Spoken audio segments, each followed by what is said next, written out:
I just want to be clear. Like I don't have any ill will. Like I think, we're all just doing the best we can and trying to find someone that we can do that with. But I feel like it just started to kind of be overwhelmingly clear that our relationship wasn't what either of us needed it to be. But I know I can speak for myself and say it wasn't what I needed. So you That's guys okay. celebrated your first anniversary back in June, but when did you realize that maybe something was going wrong? Um, that's a good question. I feel like what kind of happened to us is everyone saw the show, right? We clicked right away. There wasn't a lot of other people involved, let us say, in our relationship. And so I think what happened was as we moved forward and we started integrating our lives together, you start to see sort of some cracks that you don't see based on the way that we met. So from my perspective, like there were little things. And then, as you integrate your life, you go from this entire situation where you are kind of scheduled. You get to have these private time, of course. And, we were still building our connection, but you go from being completely scheduled to kind of being out in the world to fend for yourself. We left and then 7 weeks later we came back, and we're married and now we're integrating friends and we're integrating family. And so there's like a lot of things you would have already done before getting married.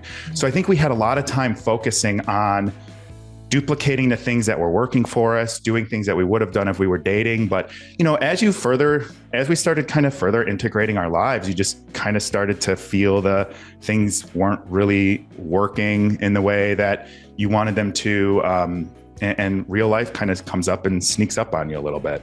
Shortly after you posted that message about your mental health, Danielle did post another message with kind of like a cryptic undertone saying, don't let anyone, especially a partner, make you feel inadequate. Did you feel like that was a dig towards you? Well, yes. And I think the sad thing about all of this is that, there wasn't a catastrophic event, which I think I said, despite what you may read online or on social media, and we just weren't compatible.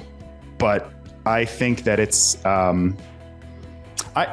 know in my heart that I did absolutely the best I possibly could in that relationship. And I gave it everything that I had. And that I think proves to my point that it wasn't what she needed. And I think it's kind of, it's tough. This is tough. I think it's unfortunate that you have to disparage or, stay stuck in this place. And I know she's hurt. I'm hurt too. But that's why, for my own mental health and healing, I had to create a boundary with her that I'm not engaging anymore. And I'm choosing to leave the past behind me, focusing on all the stuff I have going on.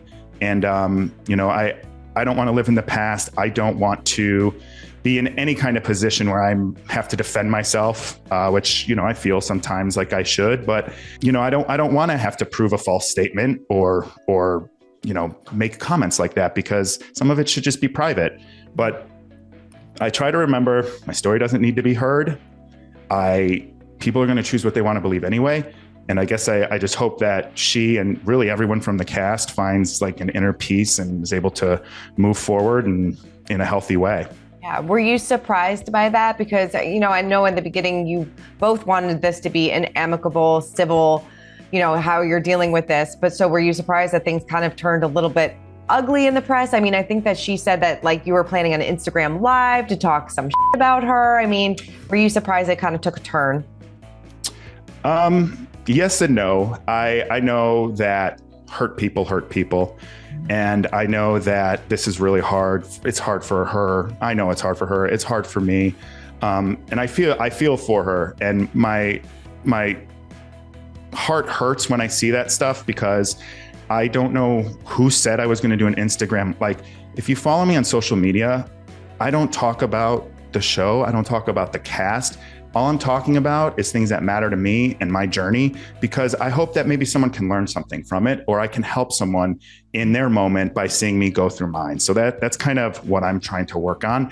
And it's unfortunate that happened. And it's unfortunate to kind of be in this predicament, but we are. And, I'm just going to continue to focus on myself, try to not let this get me and just be the best version of myself and not get dragged into, he said, she said, or any unhealthy space. Or had the two of you spoken, or are you just giving each other some space?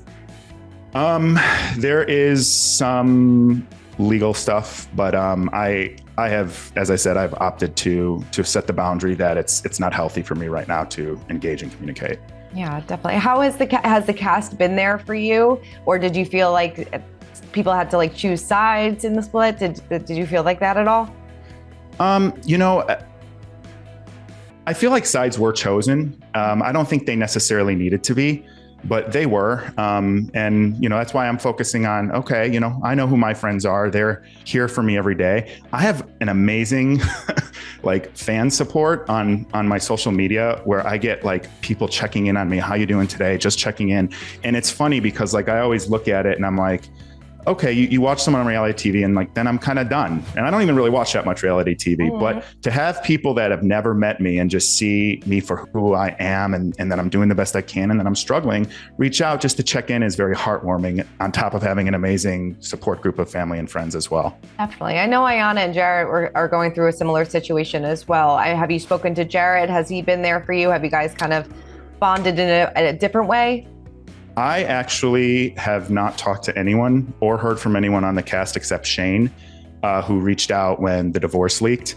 But I did send Jared and Ayanna. I sent Jared a text, I think, and I DM'd Ayanna, sending them support and letting them know that if they need anything, I'm here for them.